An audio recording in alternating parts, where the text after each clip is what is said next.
How many of them are there and exactly where are they? We don't know. And that's the problem. Under present conditions, we have absolutely no way to find out. Now, Americans traditionally are jealous of their liberties, and it's proper that we should be vigilant against government encroachment into our private lives. But we have allowed our enemies to take advantage of this legitimate concern and to use the Constitution as a shield for treason. We must realize that there's no such thing as absolute freedom.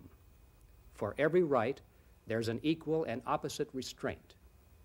To have freedom of assembly, we must deny the right to yell fire in a crowded theater.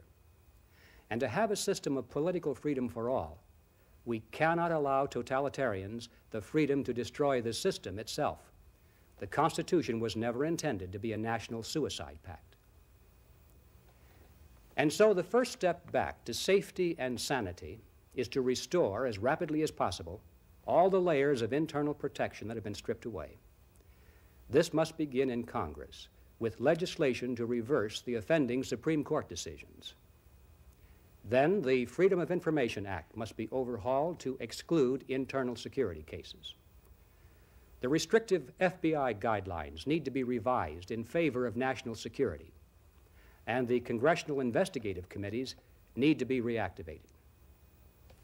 Now, in 1981, the Senate did establish a subcommittee on internal security and terrorism under the chairmanship of Senator Jeremiah Denton. Now, that was a good start, but hampered by lack of funds and a limited staff, the committee has not been able to extensively investigate any aspect of subversion inside the United States. It needs to be funded and strengthened. Now, the CIA is a special case and needs someone in charge who will have the courage to bring about major changes in both policy and personnel. The bottom line is that it's a hostile world out there, and we need a CIA to counter the activities of the KGB.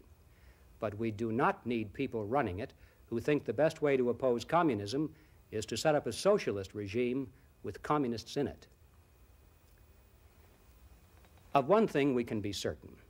Presidents may come and go, and some may say the right things during election campaigns.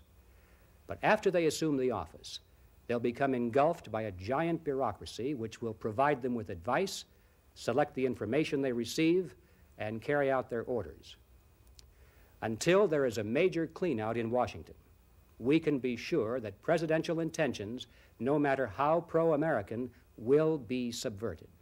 Something somehow will go wrong with the best of plans. Until the underground is exposed and routed, there isn't the slightest chance that any president or even the Congress can reverse the disastrous trend of the past 40 years.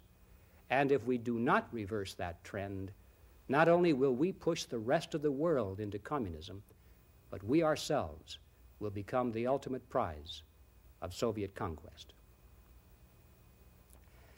I know these are extremely hard and unpleasant thoughts, but frankly, it's time for us to face the truth, no matter how ugly it may be. The truth is that the subversion factor is the single most important reality in current world affairs. And the fact that many Americans have never even heard about it is an indication of how successful it has been. If we are to survive in freedom, we must strip the Soviet underground of its constitutional camouflage and also its advantage of secrecy and deception. We must expose its goals, its tactics, and its agents to public view. Finally, when forced to compete in the open on the basis of the honest merit of its ideas, it then will cease to exist in a society of free men.